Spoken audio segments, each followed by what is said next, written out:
ଢେଙ୍କାନାଳ ସହରରେ କାକଟପୁର ମା ମଙ୍ଗଳାଙ୍କର ଝାମୁ ଯାତ୍ରା ପାଇଁ ଚୈତି ଘଟ ପରିକ୍ରମା କରୁଥିବାର ଦୃଶ୍ୟ ଦେଖିବାକୁ ମିଳିଥିଲା। ଭକ୍ତଙ୍କ ଦୁଆର ଦୁଆର ଯାଇ ଦୀପ ଧୂପ ଝୁଣା ବିଭିନ୍ନ ପ୍ରକାରର ଭୋଗ ପଣା ଲାଗି ହେବା ସହିତ ପରିବାର ଏବଂ ପିଲାମାନଙ୍କ ମଙ୍ଗଳ ପାଇଁ ମାଙ୍କ ଘଟ ସହିତ ପରିକ୍ରମା କରିବ ବୋଲି ମାଙ୍କ ପାତୁଆ ଭକ୍ତ ରଞ୍ଜନ ମହାପାତ୍ର ପ୍ରକାଶ କରିଛନ୍ତି। ଜଗତ ଜନନୀ ମାତାଙ୍କ ଆଶୀର୍ବାଦ ପ୍ରାପ୍ତ କରି ସହରବାସୀ ନିଜକୁ ଧନ୍ୟ ମନେ କରିଥିଲେ।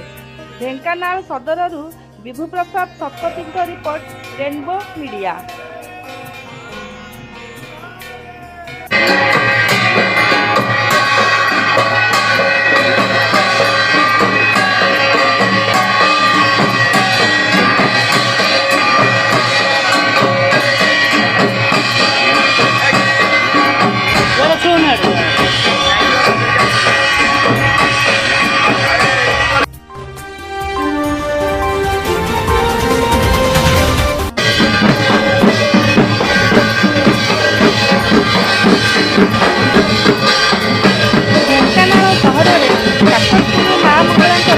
ଯାତ୍ରା ପାଇଁ ଚୈତି ଘଟ ପରିକ୍ରମା କରୁଥିବାର ଦୃଶ୍ୟ ଦେଖିବାକୁ ମିଳିଥିଲା।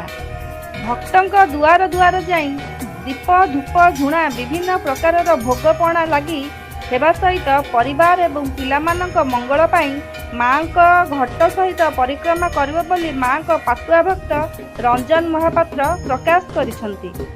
ଜଗତ ଜନନୀ ମାତାଙ୍କ ଆଶୀର୍ବାଦ ପ୍ରାପ୍ତ କରି ସହରବାସୀ ନିଜକୁ ଧନ୍ୟ ମନେ କରିଥିଲେ।